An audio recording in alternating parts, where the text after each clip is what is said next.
iyadoo muddo bilooyin ah ay ka harsan tahay waqtiga kama dambaysta ah ee ay dowladda Kenya u qabatay inay xiri doonto xeryaha qaxootiga Dadaab ayaa arrintaasi waxaa ka digaysa hay'adda dhaqaatiirta aan xuduudda lahayn ee loo soo gaabiyo MSF. Hay'adda ayaa ku doodaysa inay tahay in si degdeg ah xal loogu helo qaxootiga ku jira xeryaha Dadaab kuwaasi oo halis ugu jira inay waayaan kaalmada yarta ah ee haatan helaan. Warbixinta hay'adda ayaa tilmaamaysa in 3 sannadood ee lasoo dhaafay ay aad hoos ugu dhaceen qaxootiga iskood Soomaaliya ugu laaban jiray, arrintaasi oo kusoo beegantay xilli ay sare u kacday abaaraha iyo dhibaatooyinka ka jira gudaha dalka Soomaaliya.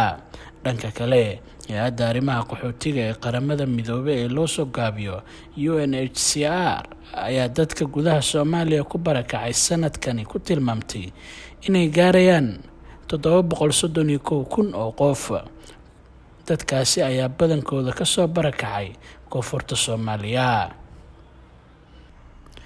Sidoo kale, hay'adda Amnesty International ayaa warbixinteeda ku sheegtay in dastuurka dalka Kenya uusan ogoleen tilaabo kasta oo qaxootiga dalkeeda jooga lagu waxyeeleyn karo amaba looga rari karo gudaha dalka Kenya si aan sharciyeysnayn. Ugu dambeyntii, xukun ka soo baxay maxkamadda sare ee Kenya sanadku markuu ahaa 2007 ayaa ka mamnuucaya dowladda Kenya inay tilaabo kasta ay ku rari karto qaxootiga ay samayso. Maxkamadda xukunkaasi ka soo baxay ayaa dhigaysa in sharci darre ay tahay dastuurka dalka Kenyana ay khilaafsan tahay in dowladda Kenya ay si lama filaan ah u xirto xero dhan oo qaxooti malaayiin ah ay ku nool yihiin, iyadoo weli ay jirto xaaladihii ay dadkaasi ka soo carareen ayna weli ka jiraan wadamadii ay ka soo tageen dhibaatooyinkii ay uga soo tageen.